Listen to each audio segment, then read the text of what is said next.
Mesdames, Messieurs, rebonjour et bienvenue pour la deuxième conférence de la journée. On a plein de belles histoires depuis le début de cet événement, des histoires d'optimisation, des histoires de finances. On peut aussi avoir des histoires de prise de notes, des histoires de mémoire. Alors pour une fois, pas la mémoire de l'ordinateur, la nôtre, moins fiable mais quand même importante. Et ça tombe bien parce que la prochaine histoire qu'on va vous raconter va parler de comment on passe d'une méthode vieille école à une méthode beaucoup plus moderne. Mais ce qui va être assez intéressant, et c'est pour ça que je vais vous demander d'être à fond pour accueillir notre prochain conférencier, il vient exprès de son île lointaine, et c'est lui-même qui l'a dit, n'en déplaise à ses collègues. Et ça va être, dans cette petite salle intimiste, sa toute première conférence. Je vous prierai d'accueillir sous un tonnerre d'applaudissements Juan Cross, qui va vous expliquer, qui va vous conter du bullet journal à Obsidian, révolutionner votre prise de notes.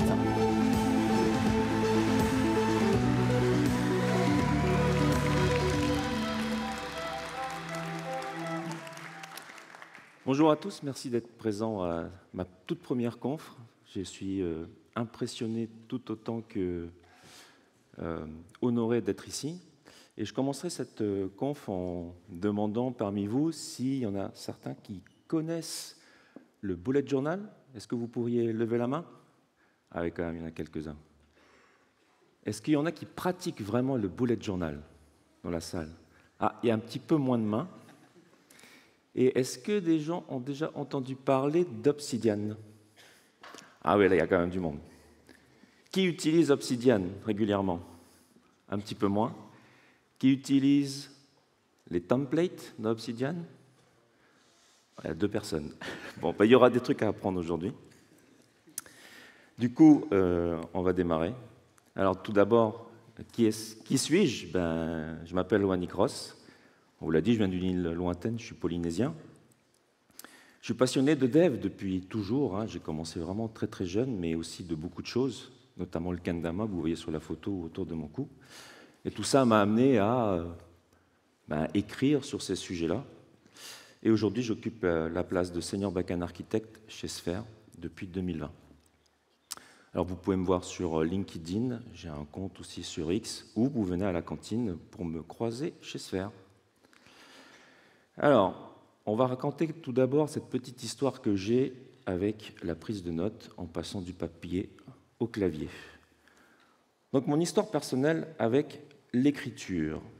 Il faut savoir que moi, je dessine depuis aussi longtemps que je m'en souvienne. Hein. Je crois que j'ai commencé en CP. Là, vous avez une petite illustration de ce que j'ai fait. J'ai fait beaucoup de calligraphie.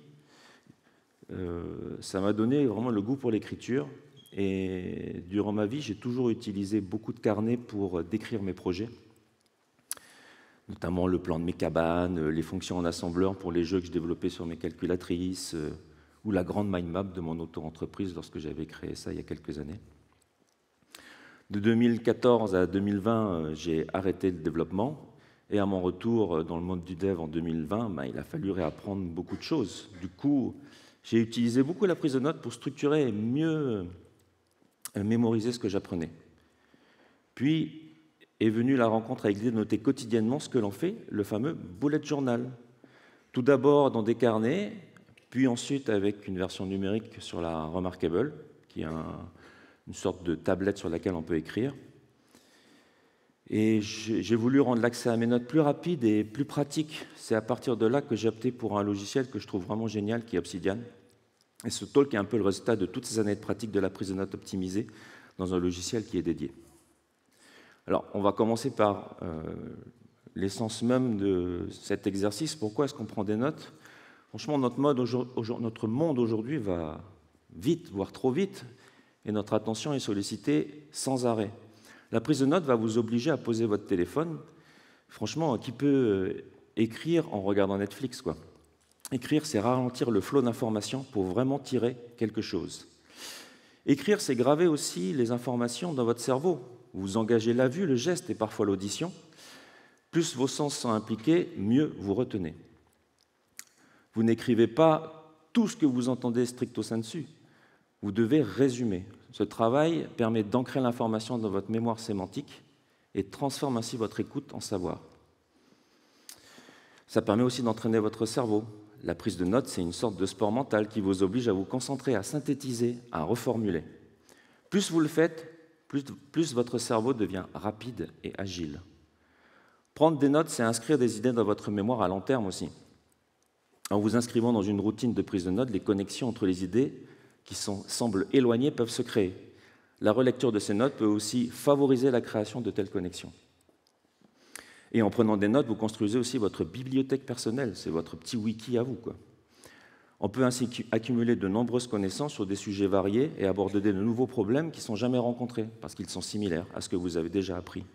En ce sens, cette pratique vous rendra plus efficace à comprendre le monde.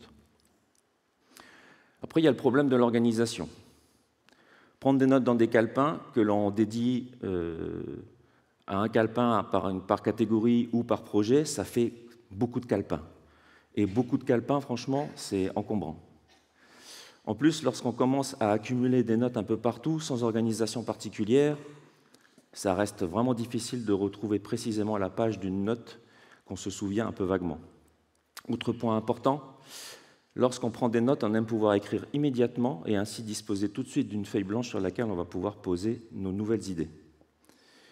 Le bullet journal est un peu la solution à ce problème. Propose une organisation qui permet un peu de résoudre les problématiques d'accès à l'information. Donc, je vais vous présenter un peu ce qu'on retrouve dans cette technique de notation. Alors, le matériel nécessaire, il est simple, hein, c'est un carnet numéroté ainsi qu'un stylo et un index en début de carnet. Comme toutes les pages sont numérotées, on peut préciser quand on démarre notre bullet journal, quand on démarre tel mois, ce genre de choses. On a une note par jour, donc une page par jour sur laquelle on va noter des choses. C'est une liste simple qui va contenir des tâches, des idées ou des notes. Et puis on peut suivre aussi des variables quotidiennes. Si on aime bien noter quel est mon niveau d'énergie ou mon humeur aujourd'hui, on peut le faire sur son petit carnet. On peut parler aussi de sujets spéciaux.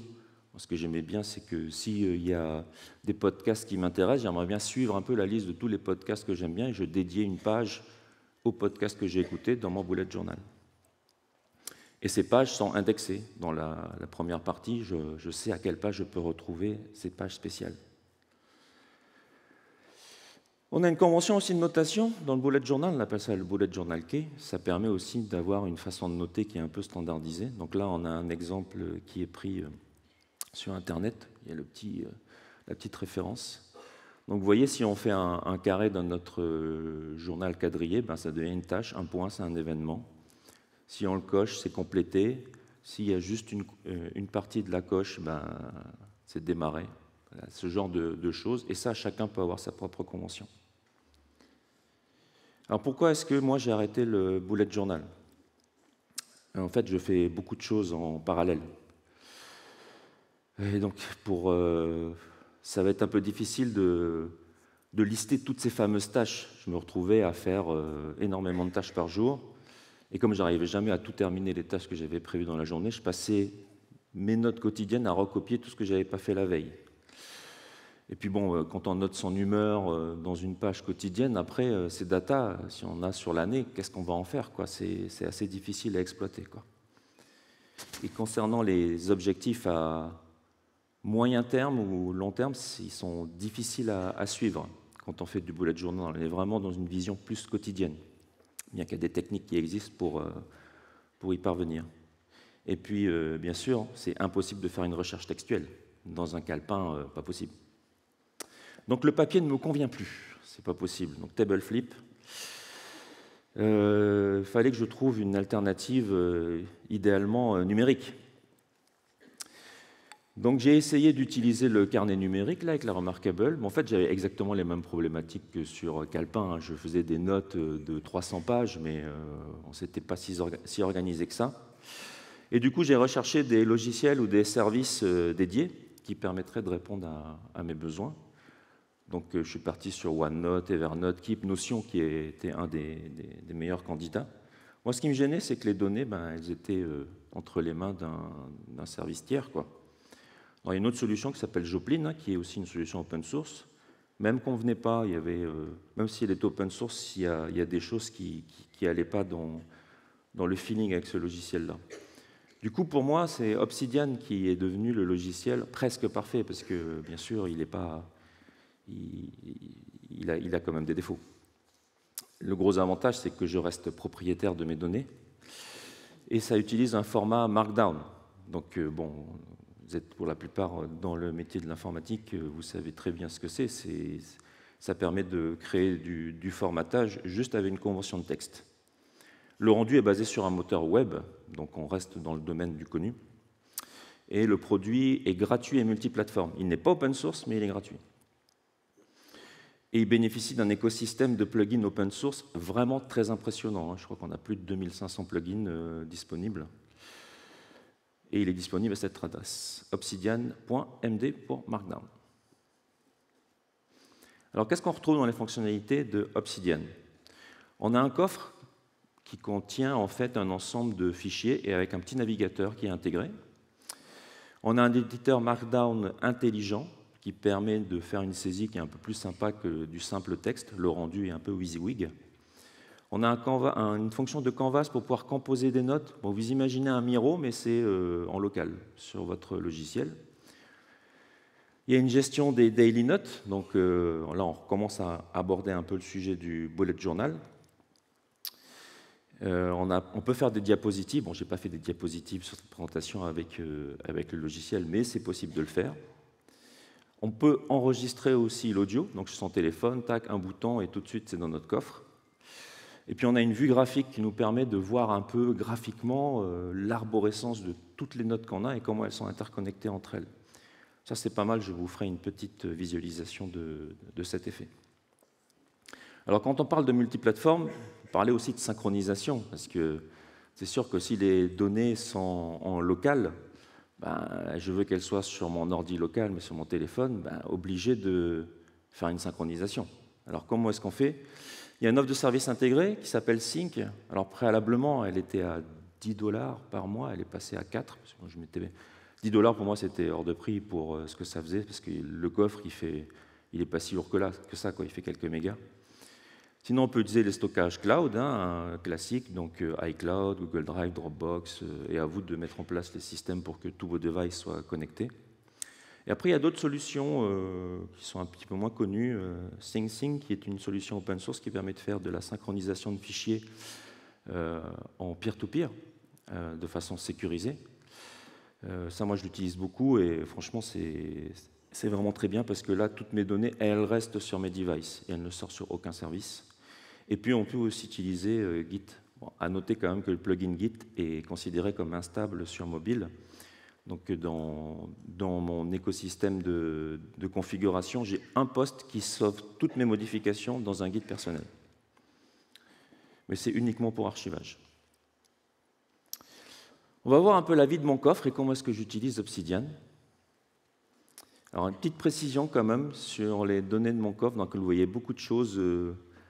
Il y a un poste de travail, il y a une poêle, il y a des cartes Magic, il y a un kendama. C'est parce que mon coffre contient toutes mes infos. Mes données personnelles, mes données professionnelles. Donc c'est impossible de faire un live. Je n'ai pas envie que vous voyez certaines infos qui sont ultra perso. C'est pour ça que je ne fais que des enregistrements pour essayer de cadrer. Il y a un problème évident de confidentialité. Alors, vous pouvez faire différemment de moi, mais moi, quand je gère mes tâches, qu'elles soient pro ou perso, je veux avoir qu'une seule vue, quoi. Je n'ai pas envie de m'embêter à ouvrir 15 coffres. Et là, on va voir un petit peu la vue graphique de ce que représente un coffre Obsidian. Donc là, c'est le mien que j'ai créé en partant de son initialisation. Donc, on peut voir beaucoup de points qui, généralement, sont des mois ou des semaines, parce que, voilà, vous le verrez que j'ai des notes quotidiennes, mais j'ai aussi des notes hebdomadaires. Donc, tout ça est en train de s'agréger. Il y a des liens qui se font. Et puis, je fais aussi un peu de veille, donc on a des parties sur AWS qui pop au fur et à mesure.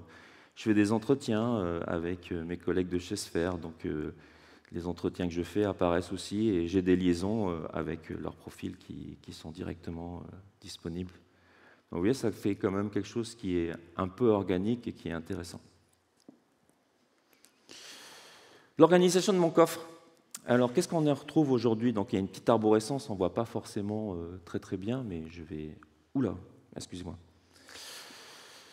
Donc, il y a les notes personnelles, les notes professionnelles, mes notes de lecture, parce que lorsque je regarde des vidéos YouTube, ça m'arrive de me dire, celle-là, je vais en faire une version notée. Les notes qui sont non classées, donc soit qui deviendront plus tard des notes permanentes ou c'est du temporaire. Mon second brain, alors ça c'est un sujet vraiment à part entière, je ne l'aborde pas aujourd'hui, mais voyez-le comme mon wiki perso, c'est ma base de connaissances à moi. Ça mériterait une conf à part entière. Le bullet journal ou le bujo, donc ça c'est vraiment le cœur du sujet d'aujourd'hui. Les archives et les fameux templates.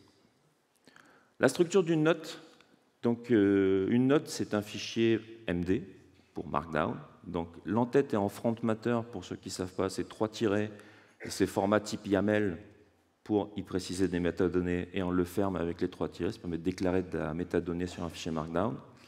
Le corps est en Markdown, on peut créer des liens internes et externes, un petit rappel de la structure, la sortie de la doc officielle du site sur la gauche. On peut intégrer des images ou des vidéos, moi je le fais notamment pour faire mes fiches de documentation sur les tricks de Kendama que j'aimerais bien réussir à faire. Et on peut mettre en place des tags hiérarchisés. Ça, c'est pas mal. C'est un collègue d'ailleurs qui m'avait donné l'astuce. L'organisation du bullet journal. Alors, l'idée, c'est de faire, comme sur le papier, une fiche par jour qu'on va appeler le daily. On a une hiérarchie, là où vous avez une petite preview là, sur la droite, par année, par trimestre, par mois et par jour. On a des notes périodiques, qui utilisent le plugin Periodic Notes, notamment le weekly, donc qui est rattaché à une semaine, un monthly, un quarterly et un yearly. Le daily va contenir toutes les notes quotidiennes, c'est tout ce que vous faites tous les jours. Et notre périodique, c'est un peu le récapitulatif de ce que vous avez fait pendant la période, mais aussi les objectifs que vous prévoyez de réaliser sur la période.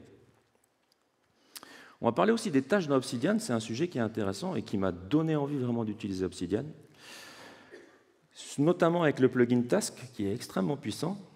Le gros avantage de la notion de tâche dans Obsidian, c'est que où que vous soyez dans votre coffre, vous pouvez créer une tâche. Et la tâche, elle respecte juste une syntaxe Markdown extrêmement simple pour déclarer son état. On utilise des emojis pour les métadonnées, et là j'ai un petit exemple. Voilà, donc un tiret, espace, crochet ouvrant. Alors si on a une croix, ça veut dire que c'est terminé. Crochet fermant. Moi j'aime bien mettre un petit tag pour essayer de catégoriser mes tâches. J'ai des master catégories, quoi, on va dire. Donc il fallait que je récupère mon badge DeadFest. C'est important. Enfin, priorité moyenne. À terminer pour le 17, et ça a été terminé le 17. Et préparer les slides, ça c'est importance plus élevée, et il faut le terminer pour le 17. Celle-là, je n'ai pas réussi à la faire ce jour-là. Alors les tâches dans Obsidian, on peut les créer partout, mais quel est l'intérêt? C'est parce qu'on peut les requêter dans des tableaux qui sont dynamiques, c'est là où c'est extrêmement puissant. Donc là, vous avez un petit bloc qui vous représente comment est-ce qu'on peut requêter. Alors, vous avez en Markdown, le supérieur, c'est pour créer un peu un espace de box, comme si c'était une citation. Et en mettant les crochets, point d'exclamation tout doux, ça va la mettre en message d'information. Information. Et donc, le triple tick, backtick avec task, bon, c'est un bloc code que vous connaissez, ça permet de rentrer dans le langage du plugin. Et là, je veux filtrer toutes les tâches qui ne sont pas rescheduled, qui n'ont pas l'état done et qui ne sont pas annulées. Happens 2025-10-11, ça veut dire qu'elles ont démarré avant, se terminent ce jour-là. Et puis j'ai quelques petites informations supplémentaires de ce que je ne veux pas avoir dans mon résultat. Et ça donne ça. Et ça va aller chercher automatiquement dans l'intégralité de mon Vault. C'est ça qui est sympa. Le daily. Donc c'est centré autour d'une simple bullet list, hein, comme on le fait en papier. Vous le renseignez tout au long de la journée. Il y a une ligne par sujet. Moi, j'aime bien commencer par un tag de catégorie. Par exemple, voilà, c'est une note perso, ou c'est une note sphère, ou c'est un sujet que je fais pour le client RCA où j'évolue à l'heure actuelle. Donc, il y a des tags qui sont dédiés. Et je peux aussi, dans cette bullet point de premier niveau, faire des sous-listes où je détaille un peu le sujet. Donc, si je démarre une réunion, tac, je fais un point, et le PV de la réunion, il est en vrac tout de suite derrière. C'est facile à manipuler, du coup. Voilà un exemple d'un pseudo-journal où j'écris ça en live. Donc, j'ai fait une petite vidéo pour vous illustrer comment ça se représente quand on saisit ces notes. Il y a un habillage automatique dans Obsidian qui rend le truc vraiment sympa. Là, c'est le plugin Task qui me permet de créer des tâches, d'aller sélectionner les bons emojis, la date, j'ai des pré-choix. Et puis si je veux mettre un lien sur une vidéo cool que j'ai vue sur un eGPU sur un Raspberry Pi 500, tiens, voilà, j'ai fait le lien. Et ça, je pourrais le revoir plus tard. Alors concernant ma prise de notes de quotidienne, comment ça démarre? Comment est-ce que je fais, moi, tous les jours? J'ai un petit bouton en bas, Open Today, j'ouvre mon daily du jour, paf. Et je regarde les tâches que j'ai à réaliser. Vous verrez pourquoi, mais j'ai vraiment un encart qui me va requêter toutes les tâches qui sont prévues pour aujourd'hui, ou même en retard. Je note ce que je fais en bullet list. Je crée de nouvelles tâches quand c'est nécessaire. Je peux la faire directement dans mon daily. Hop, elle va apparaître, que ce soit pour demain, dans un mois, on s'en fiche. Et je termine les tâches accomplies. Si c'est des choses que j'ai pu terminer, je les coche. Et voilà. Bon, c'est bien tout ça, mais qu'est-ce que j'ai vraiment gagné à le faire en numérique? Et on va voir un peu ce que je ne peux pas faire avec du papier. On peut customiser son daily. Là, ça commence à être intéressant. On peut ajouter des infos, notamment. Les fameuses variables quotidiennes dont je vous parlais, qui, sur la version papier, on peut le faire, mais là, on a vraiment un outillage pour que ce soit beaucoup plus pratique. Je peux requêter les tâches à réaliser en retard dans mon daily. Il suffit que j'ai ce fameux bloc que je vous ai montré. Je peux rajouter des informations supplémentaires, notamment en fonction des intérêts, peut-être des choses en relation avec le kendama ou autre chose. Et cette customisation, on peut l'automatiser, parce qu'à la main, si je devais taper à chaque fois tout le bloc de requêtage des tâches du jour, bonjour, quoi. Donc il y a des fonctions intégrées de template de type daily qui sont bien, mais qui ne vont pas jusqu'au bout de ce que j'aimerais faire. Du coup, moi, je me suis basé sur un plugin très puissant qui s'appelle le plugin Templater, qui réalise un peu ce que je veux. Et puis il y a aussi le plugin Task dont je vous ai parlé, qui est très bien. Un autre plugin, on verra rapidement, qui est DataView, qui vous permet de requêter vraiment votre coffre comme si c'était une base de données, et qui est très puissant. Alors, qu'est-ce qu'il y a dans mon daily? J'ai mis une sorte de screenshot, parce que le document il est hyper long, mais on va balayer un peu, ça permet d'illustrer. On va retrouver des métadonnées avec des tags, un cartouche de navigation pour passer au jour suivant, au jour précédent, et puis aux périodes qui englobent le daily, un widget de progression dans le mois ou de l'année, la définition de la tâche ultime de la journée. On a aussi un rappel des tâches, le journal en lui-même, l'entraînement au kendama, donc ça c'est quelque chose que je suis, le livre que je suis en train de lire, les jeux vidéo auxquels je joue, et les activités que j'ai réalisées dans la journée. Donc tout ça, ça constitue mon daily. On va voir un peu dans le détail ce que ça représente. Donc les métadonnées de mon daily. Ça permet de suivre les variables quotidiennes dont je vous parlais. Donc c'est au format front matter. Donc ça, vous le voyez entre trois dashes en début de fichier. Donc là, par exemple, moi j'aime bien suivre mon énergie le matin, le soir, l'état d'esprit le matin, le soir. Ça permet de voir comment mon humeur, mon énergie évolue dans une journée. J'aime bien suivre aussi le nombre de mètres que j'ai parcouru à pied, à vélo, et va'a, ça veut dire pirogue en polynésien. Donc je fais un peu de pirogue, du coup, voilà, je suis aussi. Bon, j'en fais pas tous les jours, donc souvent c'est 0 en ce moment. Et on a des tags. Là où j'ai aussi l'endroit où je travaille, parce que c'est important, c'est des choses qu'il faut qu'on précise quand on travaille en tant que prestataire. Est-ce qu'on a travaillé chez le client, à l'agence ou en télétravail? Donc là, je note ici et ça me permettra après de le récupérer. J'ai aussi des tags. Donc ça, c'est des tags qui permettent de, je sais pas, repérer toutes les daily notes ou récupérer toutes les journées de la semaine 41. Paf, c'est une requête qui peut partir et je les aurai. Et ça ne se présente pas comme ça dans Obsidian. Il fait un petit habillage assez sympa qui nous permet de le remplir un peu plus facilement.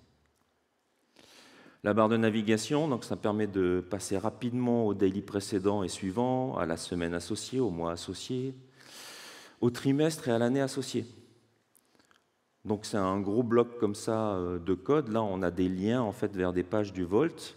Avec le pipe, ce sera le texte qui est affiché. On a un peu de texte et au final, ça va donner ça. Donc je remonte en 2025, le trimestre 4, mois d'octobre, semaine 41. Et je peux aller au jour suivant, au jour précédent. La progression dans le mois de l'année, c'est parfois utile pour se situer temporellement. C'est juste permettre de savoir où on est dans le mois, dans l'année. Il y a un plugin qui s'appelle Progress Bar. Avec triple tick Progress Bar, il y a quelques données à insérer et on a quelque chose comme ça. Donc c'est juste un visuel pour se dire, oh punaise, en fait, on est quasiment déjà à la moitié de l'année. Il faut que j'envoie un peu plus de bois sur mes sujets. La fameuse tâche ultime du jour, alors ça c'est une pratique que moi je mets en place. J'aime bien définir une tâche ultime que j'ai envie de faire. L'objectif c'est de la terminer dans la journée.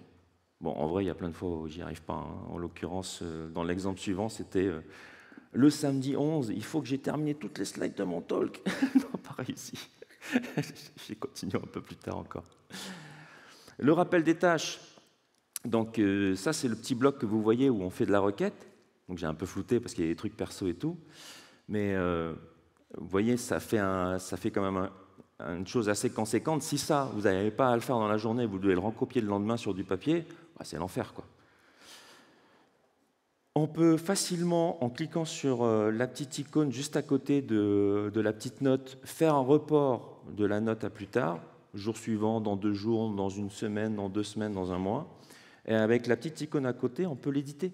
Et ça, c'est sympa parce que tout ce que vous modifiez ici, ça va modifier la note originelle où la tâche a été spécifiée.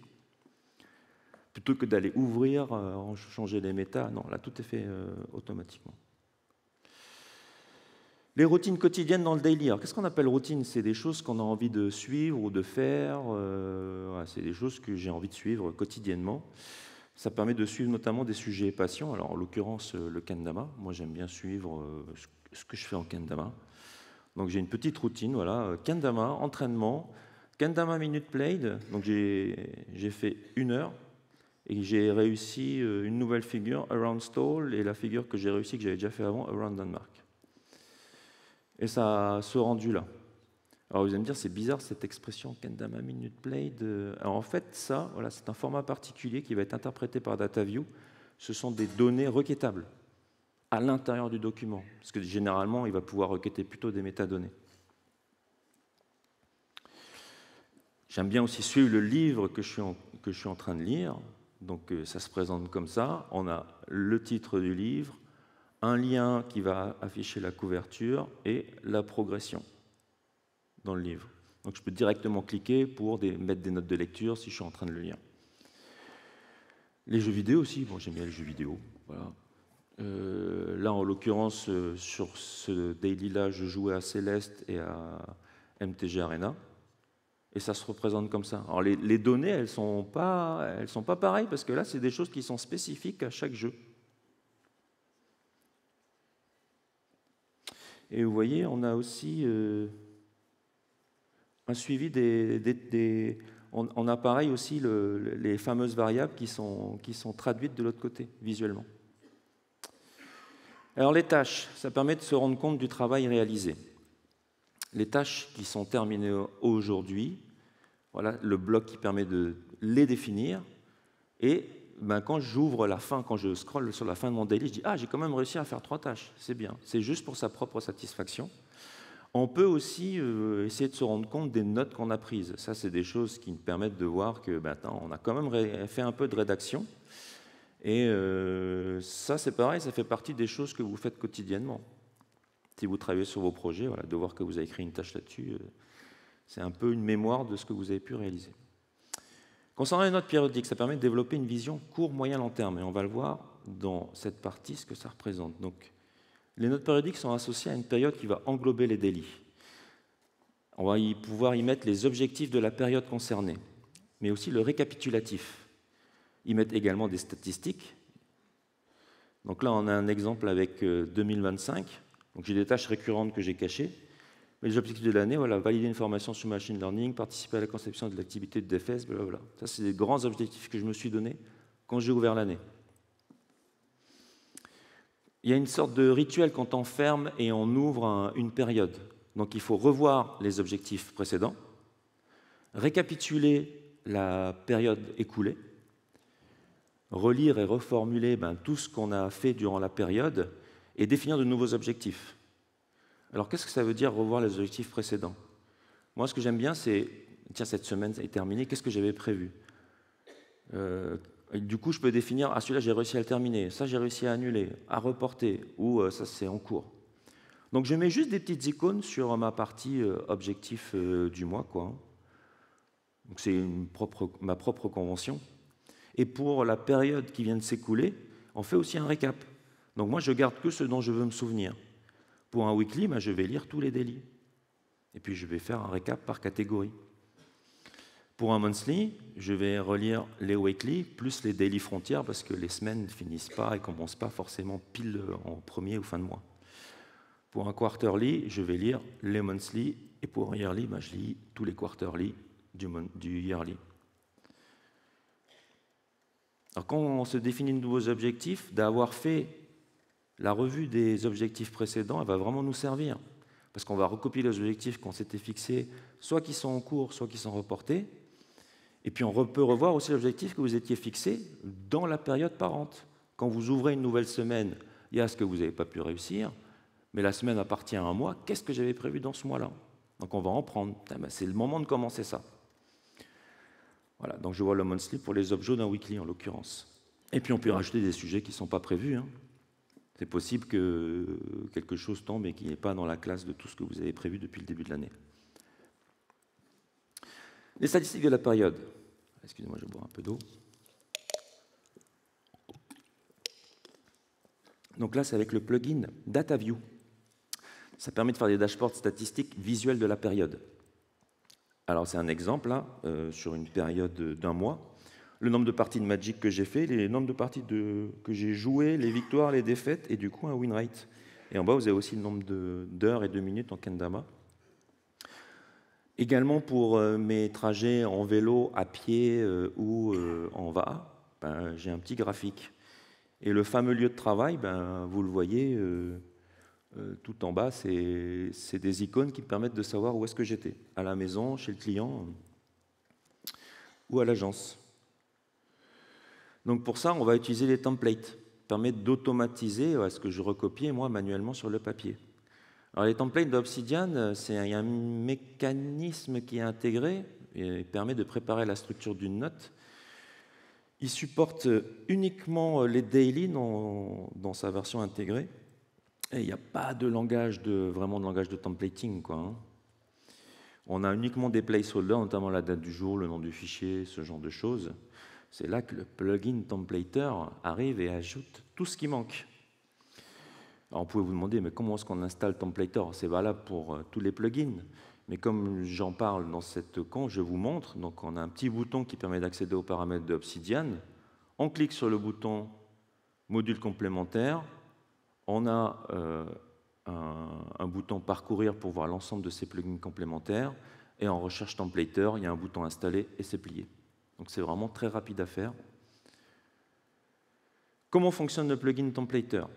Donc, il utilise un langage de templating qui permet d'utiliser des commandes. Donc, on a des balises et le contenu de l'évaluation de l'intérieur de ces balises sera rajouté dynamiquement au document qui se crée sur la base de ce template. On peut invoquer des fonctions dans une commande.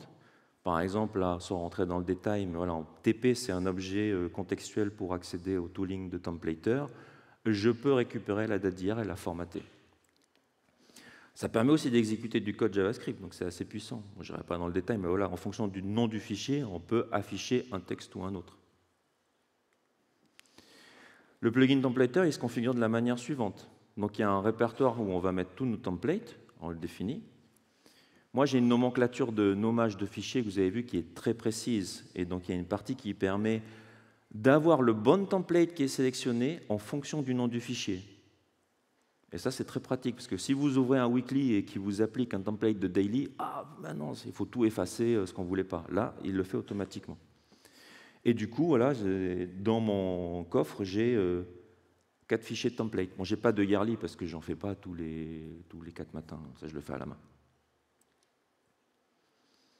Donc là, pour que vous vous rendiez compte un peu de ce que c'est un template, c'est quand même un gros document, quoi, hein. Et là, il y a pas mal d'erreurs d'exécution qui sont affichées à l'écran, parce que il y a des données qui sont contextuelles au document où le template doit s'appliquer.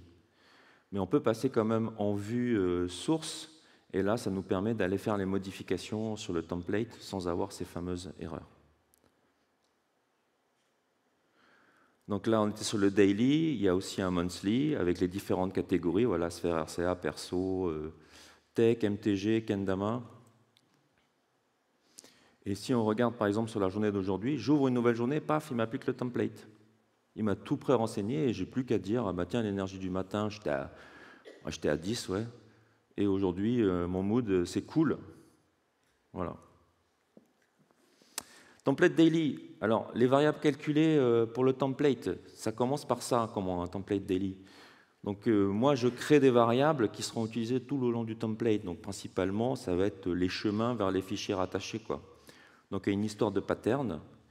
Et après, à partir de la librairie Moment, on va faire des soustractions, des additions pour prendre le jour précédent, le lien vers l'année, le lien vers le trimestre, ce genre de choses.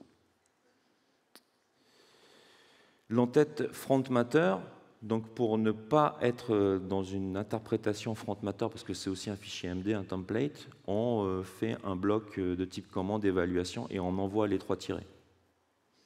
Comme ça, on échappe à l'affichage un peu bizarre que Obsidian pourrait nous donner.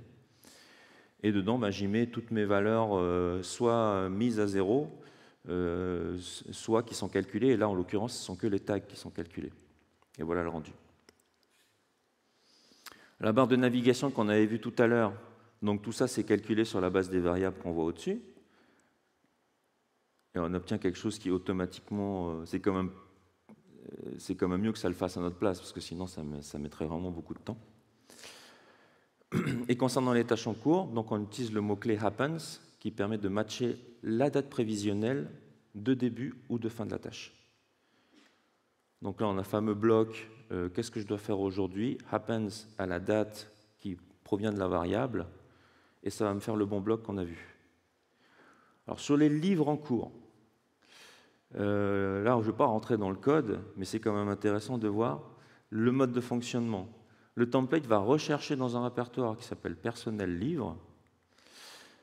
Il va chercher toutes les notes avec le header currently reading. Il va lire les headers sur la progression, parce que dedans, j'y mets le nombre de pages totales et où est-ce que j'en suis. Il va rechercher le lien vers la couverture. Bon, généralement, c'est le premier lien vers une image. Et il va insérer une entrée automatiquement avec un lien vers la note du livre, la couverture et la progression avec le plugin Progress Bar. Et ça donne ça, quoi. Donc ça, c'est le template qui le fait. Et c'est assez sympa parce qu'il suffit de cocher, décocher, et quand on ouvre un daily, il va le chercher automatiquement. Pour les jeux vidéo, on a un peu la même chose. Il y a une recherche dans personnel jeux vidéo. Les notes avec le header currently playing true. Il va récupérer et insérer les sous-templates trouvés. Là, c'est une petite particularité parce que je suis des choses qui ne sont pas forcément globales à tous les jeux. Et si je prends par exemple MTGA, qui est un jeu auquel je joue pas mal, j'aime bien suivre des données à l'intérieur du jeu, notamment le type de partie que j'ai fait et le nombre de victoires et de défaites. Et le rendu, il est comme ça. Maintenant, pour les notes modifiées qu'on voyait tout en bas de document, j'utilise le plugin DataView. Donc, c'est une sorte de requête SQL, hein, en vrai. Voilà, je fais list, where, date format, la date de modification du fichier au format tel qu'il est affiché ici est égal à ma fameuse variable qui était initialisée dans le template. Je n'affiche pas le document qui est en train d'être édité, donc c'est le daily. Et maintenant, on va voir les notes périodiques, et notamment les templates sur les notes périodiques. C'est moins connu, mais c'est tout aussi utile. C'est vrai qu'on fait surtout un template de daily. Donc c'est très utile pour les tags et les bandeaux de navigation. Si vous prenez un bandeau de navigation sur un mois, franchement, notamment pour le calcul des semaines, c'est pas hyper simple parce qu'il y a des semaines qui se chevauchent. Donc ça, le template, il va bien aider. C'est aussi essentiel d'avoir ce fameux template pour tout ce qui concerne l'affichage des statistiques, notamment le plugin DataView. On utilise un bloc de code DataView.js. Alors c'est comme DataView ce que vous avez vu, mais on peut exécuter du code JavaScript et il y a un rendu HTML. Donc là, en l'occurrence, sur ce bloc-là, je vais aller chercher la variable FileDate-Format pour avoir uniquement la partie qui concerne année, mois en cours. Je crée mes variables que je veux suivre. Là, c'est notamment autour de MTG, Magic the Gathering. Et je vais aller regarder dans tous les fichiers qui sont à l'intérieur de mon répertoire du mois. Donc là-dedans, j'aurai mes daily du mois. Et je fais en sorte de bien vérifier qu'ils commencent par le pattern année-mois en cours. Parce que tous mes daily ont toujours le même format, année-mois-jour. Et après, à l'intérieur, je peux récupérer les fameuses valeurs que j'ai variabilisées.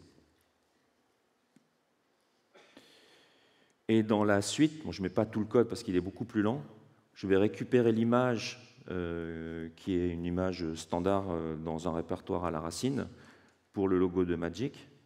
Je crée un div dynamiquement, j'y applique quelques éléments de style et j'insère un HTML. Bon, là, il est un peu simplifié parce qu'il est un peu plus conséquent, pour afficher par exemple le win rate. Et ensuite, je fais un thisContainer append child et le div inséré dynamiquement est mis dans mon rendu. Et comme c'est du web, voilà, ça s'affiche comme vous le souhaitez, quoi. Et le résultat, c'est comme ça. Alors, si ça vous paraît trop compliqué ce que je fais, ben, en vrai, moi aussi, hein, y a beaucoup de techno à maîtriser. Je ne suis pas forcément pro du front. Du coup, j'ai utilisé beaucoup les LLM, notamment en mode multimodal, pour parvenir à mes fins, pour essayer de gagner du temps, parce que moi, ce que je veux, c'est noter et pas m'amuser. Enfin, j'aime bien m'amuser, mais je ne veux pas forcément passer des siècles à coder ça. Et je partais vraiment d'un dessin mock de base. Hein. J'ai donné un modèle, je lui ai expliqué j'utilise tel plugin, voilà. Et ça a commencé comme ça. Je veux un diagramme qui ressemble un peu à ça, quoi. Donc il a commencé à sortir du code. Ça a marchouillé. Donc bon, j'ai copié-collé dans ce bloc-là et j'ai itéré. En fait, ce que je faisais, c'est que j'affichais la fenêtre de debug. Il y avait des erreurs. Je lui demandais de corriger. Et après, il affichait je lui ai suggéré au modèle de faire des sorties en console sur ce qu'il y avait en mémoire. Et c'est comme ça qu'il s'est auto-corrigé pour arriver vraiment au résultat qui était attendu, quoi. Donc ça, vraiment très utile. Sur des technos que vous ne maîtrisez pas, il n'y a pas de la mise en prod. C'est pour que vous alliez vite faire des choses qui sont sympas. Les LLM sont toutes indiquées. Maintenant, on va prendre un peu de recul. Est-ce que ça sert vraiment de faire tout ça? Et on va parler du temps que ça prend. Au démarrage, c'est vrai, hein, ça peut être vraiment long. Et je pense que tous ceux qui ont essayé Obsidian se sont dit en fait, c'est trop long, j'ai la flemme, quoi. Hein. C'est dur de décider ce qu'on veut noter. Choisir l'organisation générale du coffre, hein, parce qu'il y a tellement de façons de faire. Bah, la clé, pour moi, en tout cas, c'était de rester rigoureux. Et je me suis fixé une première règle initiale, même si elle n'était pas forcément parfaite, et je m'y attelais. Parce que le truc qui était le plus horrible, c'était de rattraper les notes. Et rattraper aussi les récapitulatifs. Il y a une année, je me suis fait, je dis maintenant il faut que je sois sérieux, je me suis fait 3 mois de récap d'affilée. C'était horrible. Alors que maintenant, quand une période se ferme, c'est presque le dernier jour, tout est fait, quoi. La semaine, le mois, le trimestre, et j'ai ouvert les objectifs des périodes qui s'ouvrent. Parce que ça rend quand même quelque chose de se mettre la pression comme ça, hein. Ce n'est pas que de la souffrance. Ça permet de définir un rituel aussi qui permet de temporiser la manière dont vous faites votre journée et vous définissez votre avenir. Ça permet aussi d'utiliser son coffre. Le coffre, moi, j'y vais souvent, je fais des recherches, et ça, franchement, c'est un vrai bénéfice. Ça permet de créer des liens entre des concepts qui sont peut-être différents et éloignés, comme je disais au départ. Et ça permet d'organiser ses projets. Quand je veux démarrer un projet, je me fais un petit répertoire dédié, quelques notes, j'en fais mention dans mes daily, et je me crée des tâches. Et puis, il faut faire en sorte que ça reste amusant, quoi. Si c'est trop pénible, ben, simplifier ou arrêter, hein, c'est pas grave. Hein. Parce que s'il faut résumer tout ça, moi j'ai fait des trucs vraiment poussés à l'extrême, mais en vrai, faites comme vous voulez. Mais surtout, voilà, notez, c'est le plus important. Du coup, c'est la fin de mon talk et je vais commencer à prendre les questions. Je vous remercie. Pour me joindre, je suis disponible sur LinkedIn, mais j'ai aussi mes slides qui sont disponibles sur un Linktree. Vous y trouverez également un lien vers mon GitHub où j'ai partagé avec vous mes templates sur lesquels vous pourrez vous inspirer pour faire les vôtres. Et merci d'évaluer ma conf pour que je puisse m'améliorer.